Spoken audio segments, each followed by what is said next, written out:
कथा कहानियाँ।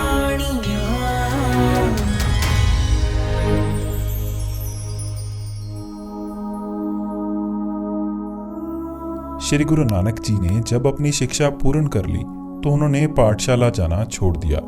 खुद गुरु जी ने जो शिक्षा ग्रहण करनी थी वो तो उन्होंने की, पर साथ ही साथ उन्होंने पंडित जी व मौलवी जी को भी शिक्षा का सही अर्थ समझा दिया। गुरु जी को सांसारिक शिक्षा से ज्यादा आध्यात्मिक शिक्षा का रुझान था। वह जब भी समय मिलता खुद को परमात्मा की भक्ति में विलीन कर लेते।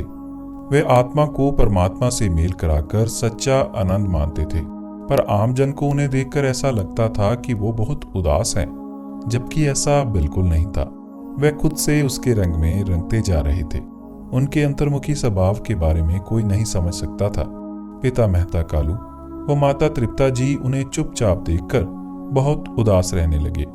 एक दिन पिता मेहता कालू जी के मन में विचार आया कि शायद उनके पुत्र के पास करने के लिए कोई काम नहीं है, इसलिए वह उदास रहता है। क्योंकि गुरु नानक जी को जंगलों बियाबान में घूमने का बहुत शौक था।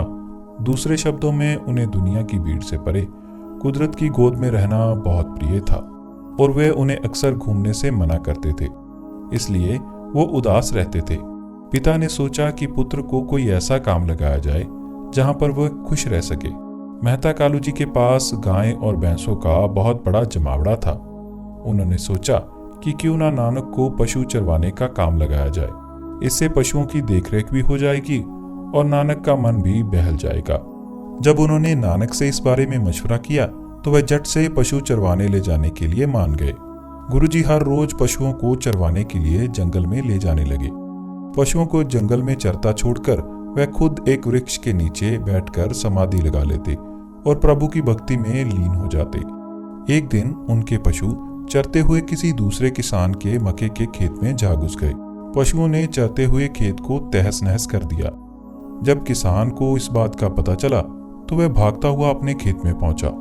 खेत की हालत देखकर उसने अपना माथा पकड़ लिया। उसने गुस्से में आकर इसकी शिकायत गांव के हाकिम राय बुलार से कर दी और उसे मुआवजा दिलवाने की मांग की। राय बुलार जी ने मेहता कालू जी और गुरुजी को बुलावा भेजा। गुरुजी जब आए तो राय बुलार ने उनसे घटना के बारे में पूछा तो गुरुजी ने इस घटना के बारे में अनभिज्ञता जाहिर की और कहा कि उन्हें इस बारे में कुछ नहीं पता। अगर कोई नुकसान हुआ है तो एक बार जाकर देख लिया जाए कि आखिर कितना नुकसान हुआ है। राय बुलार ने अपने एक सेवक को खेत का मुआयना करने भेजा। सेवक ने जब जाकर खेत को देखा तो वह पहले से भी ज्यादा हरा भरा था। वहां कोई नुकसान का नामो निशान नहीं था। सेवक ने वापस आकर सारी बात हाकिम को बताई।